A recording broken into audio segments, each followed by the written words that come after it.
তো এই দায়িত্ব তাদেরকে নিতে হবে যারা এই প্যান্ডোরার বক্স ওপেন করাচ্ছেন। They have to take the responsibility on their shoulder. জাতীয় জীবনের এত বড় গুরুত্বপূর্ণ বিষয়কে ডিজাইন করে আদালতের সাবজেক্ট ম্যাটার বানিয়ে পার্লামেন্টকে পাশ কাটানোর যে কৌশল, এটি অতীতেও ভালো কোনো কৌশল হিসেবে প্রমাণিত হয় নাই। So again the same strategy is being administered by this some group of people, and our reaction is this type of activity is neither possible, neither desirable nor practicable. যে জাতীয় অংশ থেকে আপনি গণভোটকে যদি আলাদা করে নেন, তাহলে একসময় আপনারাই প্রশ্নের সম্মুখীন হবেন যে তাহলে জাতীয় নির্বাচন যার মাধ্যমে ক্ষমতায় এসেছেন, যা অন্তর্বর্তীকালীন সরকার কর্তৃক গৃহীত সংস্কার প্রস্তাব যদি বেআইনি হয়, তাহলে অন্তর্বর্তীকালীন সরকার কর্তৃক আয়োজিত ইলেকশন কমিশন কর্তৃক আয়োজিত জাতীয় নির্বাচনের বৈধতা নিয়েও স্থাপিত হবে।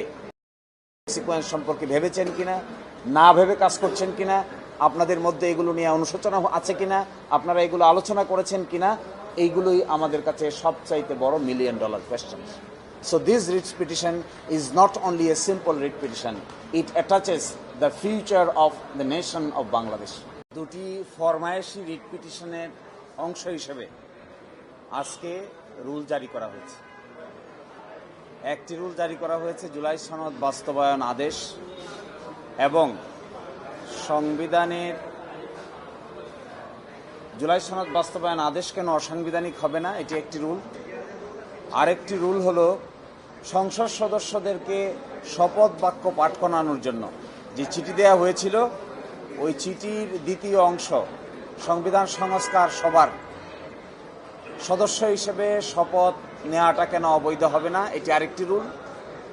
আরেকটি রুল হলো গণভোটের সেকশন 3-এ যে 4টি প্রশ্ন দেওয়া আছে সেটি কেন অবৈধ হবে না, এটি আরেকটি পার্ট অফ দ্য রুল।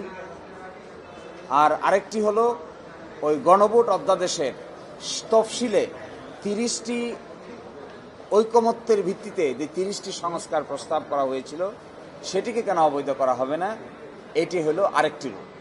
এই 4টি সেপারেট রুল জারি হয়েছে দুটো রিট পিটিশনে।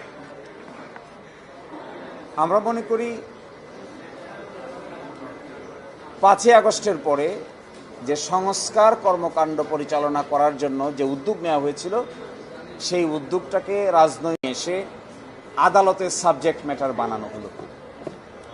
অতীতেও আদালতের সাবজেক্ট ম্যাটার বানানো হয়েছে যে সমস্ত বিষয়কে, যেগুলো রাজনৈতিকভাবে সেটেল করার বিষয় ছিল, তার কোনোটারই ভালো ফলাফল আমরা দেখতে পাই না। 30টি বিষয়ে যেখানে বিএনপি সহ সকল রাজনৈতিক দল একমত হলো, সেই 30টি বিষয়কেও রুলের অধীনে কার ইনস্ট্রাকশনে আনা হলো, এটি আমরা এখনো পর্যন্ত বোধগম্য নই। তবে আমরা দেখতে পাচ্ছি এই রিট মামলা শুনানি করার ক্ষেত্রে এবং এই রিট মামলাটি পরিচালনা করার ক্ষেত্রে সরকারের একাংশের ডাইরেক্ট সংশ্লিষ্টতা দেখা যাচ্ছে। ফলে আমরা ধরে নিতে পারি যে সরকার এই সংস্কার প্রস্তাবকে পার্লামেন্টকে বাইপাস করে কোর্টের মাধ্যমে সেটেল করে এক ধরনের স্থিতাবস্থা বা এক ধরনের সুবিধা নেয়ার জন্য চেষ্টা করছেন। আবার সরকারকে মাঝে মাঝে মনে হচ্ছে দ্বিচারিতা করছেন। এই দ্বিচারিতার অংশ হিসেবে গতকালকে তারা প্রস্তাব পাঠিয়েছেন যে ডেপুটি স্পিকারকে বিরোধী দল থেকে দেয়া হবে, নামের প্রস্তাব চেয়েছেন। অথচ ডেপুটি স্পিকারের এই বিরোধী দল থেকে দেয়া হবে, এটা একমত পোষণ করা হয়েছিল যে 30টি প্রস্তাবের মধ্যে এটাকেও আজকে রুলের অংশ করা হয়েছে। একদিকে বলছেন ডেপুটি স্পিকার দেওয়া হবে, নাম দেন, আরেকদিকে নিজস্ব ইনস্ট্রাকশনে ইনডাইরেক্ট রিট পিটিশন দায়ের করে সংস্কার প্রস্তাবকে আদালতের সাবজেক্ট ম্যাটার বানাচ্ছেন। এটার নাম হলো দ্বিচারিতা। আমরা মনে করি এই যে একটি কাজ করানো হলো, এর মাধ্যমে নিজের পায়ে নিজেই কোরাল মারার চেষ্টা করছে একটি রাজনৈতিক দল। যদি বাংলাদেশে জুলাই সনদ বাস্তবায়ন আদেশ না থাকে, 30টি কনসেনসাসের ভিত্তিতে সংস্কার প্রস্তাব না থাকে, গণভোটের প্রশ্ন অবৈধ হয়, তাহলে শেষ পর্যন্ত থাকবে কি? শেষ পর্যন্ত নির্বাচন থাকে, সরকার থাকে, নিজের গদি থাকে, সব কিছুই বড় ধরনের প্রশ্নের সম্মুখীন হবে। আমরা নিজেরা যাদের যাদের বিরুদ্ধে রুল জারি হচ্ছে সকলকে পার্টি করা হয়নি। সংসদ সদস্যদের ওতকে প্রশ্নবিদ্ধ করা হয়েছে, কিন্তু সংসদ সদস্য কেউ তো রিটের পার্টি না। জুলাই সনদকে এগ্রিড বিষয় যে 30টা, এটিকে চ্যালেঞ্জ করা হয়েছে, অথচ জুলাই সনদে স্বাক্ষরিত কোনো পলিটিক্যাল পার্টি এই রিটের পার্টি না।